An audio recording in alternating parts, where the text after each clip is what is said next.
এই কোম্পানি প্রতিদিন হাজার হাজার টন পশুর হাড় সংগ্রহ করে। আমাদের দেশে এগুলো ফেলে দেওয়া হলেও বাইরের দেশে এই হাড়গুলো দিয়েই কোটি কোটি ডলার আয় করছে। তারা এই হাড়কে প্রসেস করে এমন জিনিস তৈরি করে যা দিয়ে বিলিয়ন ডলারের ইন্ডাস্ট্রি চলে। এই প্রক্রিয়া শুরু হয় কাঁচামাল সংগ্রহ দিয়ে। সাধারণত গরু ও ভেড়ার হাড়ই সবচেয়ে বেশি ব্যবহার করা হয়, কারণ এসব হাড়ে ক্যালসিয়াম ও ফসফরাসের পরিমাণ তুলনামূলকভাবে বেশি। এই হাড়গুলো নির্দিষ্ট কসাইখানা, মাংস প্রক্রিয়াজাত কেন্দ্র বা অনুমোদিত উৎস থেকে সংগ্রহ করা হয়। কারখানায় ঢোকার আগে এগুলো প্রাথমিকভাবে বাছাই করা হয়।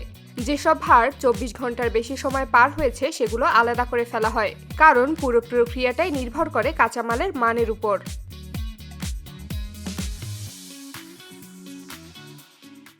এরপর হাড়গুলো কারখানায় প্রবেশ করে এবং শুরু হয় পরিষ্কার করার ধাপ। এই ধাপটি বাইরে থেকে সহজ মনে হলেও বাস্তবে এটি অত্যন্ত গুরুত্বপূর্ণ এবং সময় সাপেক্ষ। হাড়ের গায়ে লেগে থাকা মাংস, চর্বি, টিস্যু ও অন্যান্য জৈব অংশ সম্পূর্ণভাবে সরিয়ে ফেলতে হয়। এজন্য বড় বড় স্টিলের ট্যাঙ্কে উচ্চ তাপমাত্রার পানি ব্যবহার করা হয়।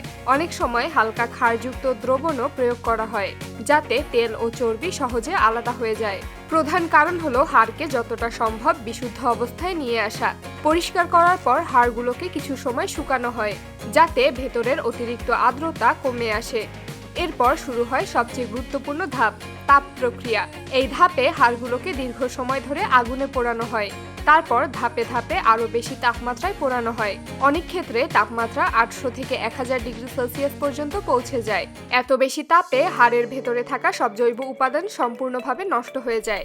ব্যাকটেরিয়া, ভাইরাস বা অন্য কোনো ক্ষতিকর অণুজীব থাকলে তা নষ্ট হয়ে যায়। এই পর্যায়ে হাড় দেখতে সাদা বা হালকা ধূসর রঙের হয়। একে তখন আর সাধারণ হাড় বলা হয় না।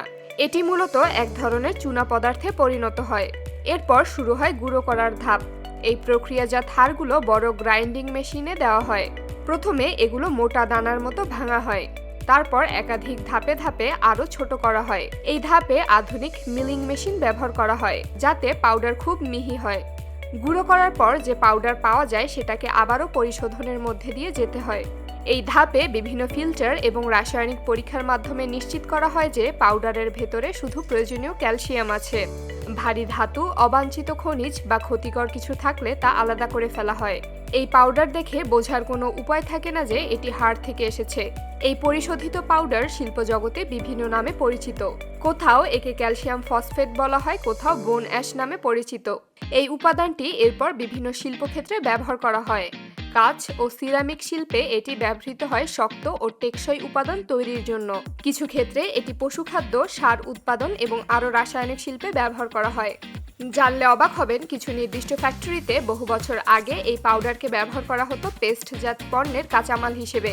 তবে আধুনিক ফ্যাক্টরিতে টুথপেস্ট বানানোর জন্য পাহাড় থেকে বিভিন্ন পদ্ধতিতে রিসাইকেল করে বের করা ক্যালসিয়াম পাউডার ব্যবহার করা হয়।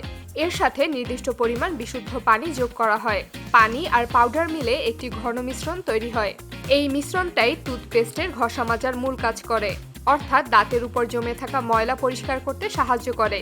এই পর্যায়ে আরও কিছু উপাদান ধাপে ধাপে যোগ করা হয়, যেমন ফোম তৈরি করার উপাদান, যাতে ব্রাশ করার সময় ফেনা হয়। স্বাদ ভালো করার জন্য পুদিনা বা অন্য ফ্লেভার যোগ করা হয়। মিষ্টি স্বাদের জন্য চিনি নয়, বরং কিছু ক্ষেত্রে লবণও ব্যবহার করা হয়। অনেক সময় দাঁতের সুরক্ষার জন্য অতিরিক্ত উপাদানও যোগ করা হয়। সব উপাদান একসাথে যোগ করার পর বিশেষ মেশিনে অনেকক্ষণ ধরে মেশানো হয়। এই মেশিনগুলো এমনভাবে তৈরি করা যেন ভেতরে বাতাস ঢুকতে না পারে, কারণ বাতাস ঢুকলে পুরো মিশ্রণ শক্ত হয়ে যায়।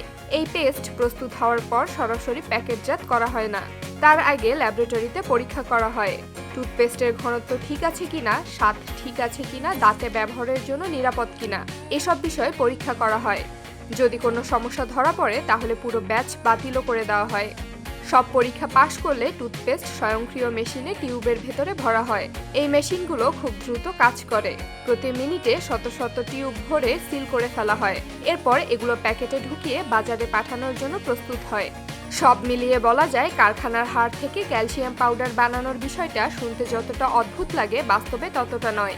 পুরো প্রক্রিয়াটা বিজ্ঞান ভিত্তিক, বহু ধাপে পরিশোধিত এবং স্বাস্থ্যবিধি মেনে করা হয়। শেষ পর্যন্ত যেটা আমরা ব্যবহার করি সেটা কোনো না কোনো পাহাড় থেকে এসেছে, এবং তা আমাদের দাঁতের জন্য নিরাপদ এবং পরীক্ষিত একটি খনিজ উপাদান।